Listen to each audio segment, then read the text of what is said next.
Okay, you guys, I want to show you a really easy way to get a symmetrical face on your pumpkin. Okay, so what I did is I drew out the face that I wanted. Okay, so I started out with the cat eyes because obviously I'm doing a cat. Cat eyes on the nose and the mouth, and I didn't like this mouth, so I drew a couple more, and this is the one I'm going to go with. Okay, and they're all folded on the midline, so I can just outline one and then flip it over and trace it. Okay, so that it's symmetrical. Now, the next thing I did is I took my tool bag, wiped it out so it was clean, and then I just put my tool bag on top of that and traced my elements onto my tool bag from the paper. So this is what my cat face is gonna look like. So this is how I make sure it goes on the pumpkin looking just like my drawing and has radial symmetry. Like if I drew a line right down the middle, it's gonna be the same on both sides. Okay, so I have that ready to go. I'm gonna check it to my pumpkin, make sure I like the size, the shape, the placement, make sure I'm thinking about where the grooves on my pumpkin are in comparison to the key elements that I need to have really nicely detailed.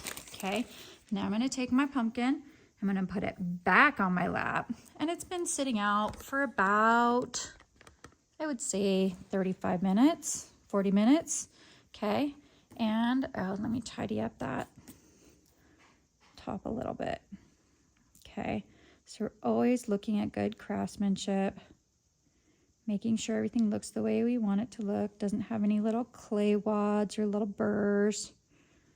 Okay, so I'm getting everything nice and tidy before I put my face on. Okay, now this is super easy to do with our pumpkin face. So what we're gonna do is we're gonna get it all lined up. And I'm gonna look at it and scooch it around so I can make sure that my eye details can be easily captured without having to worry about the grooves in my pumpkin. Okay, now at this point, one of the things that's important is making sure your template doesn't slide around and is exactly where you want it. So I'm gonna get it up to the spot where I want it. And I'm also using a middle line that I drew to make sure that it is straight up and down. You either have to have it really straight up and down or really intentionally crooked to look like you planned it that way. Anything in between those two things looks like an accident and makes your work look sloppy. Okay, so I'm gonna put this here, and then I'm just gonna take my needle tool and I'm gonna go over my lines. You can also use a ballpoint pen for this, but this is a really easy way to transfer your face onto your pumpkin. Okay, so I'm just going to go around with all of these, and I'm going to trace it right onto my pumpkin. So convenient.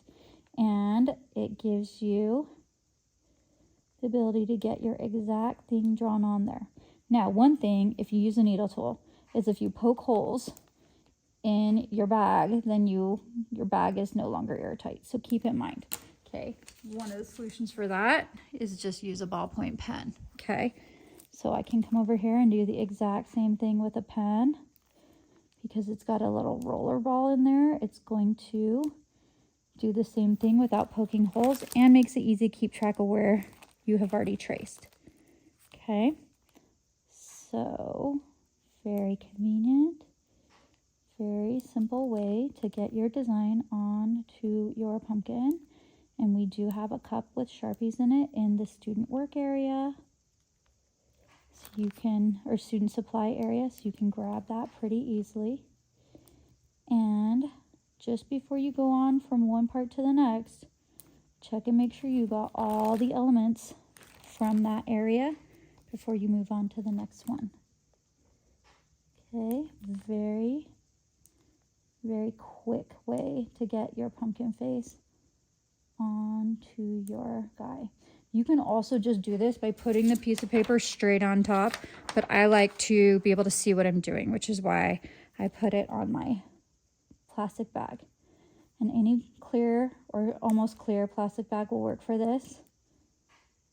Okay, so pretty nice, easy trick. Here comes our kitty.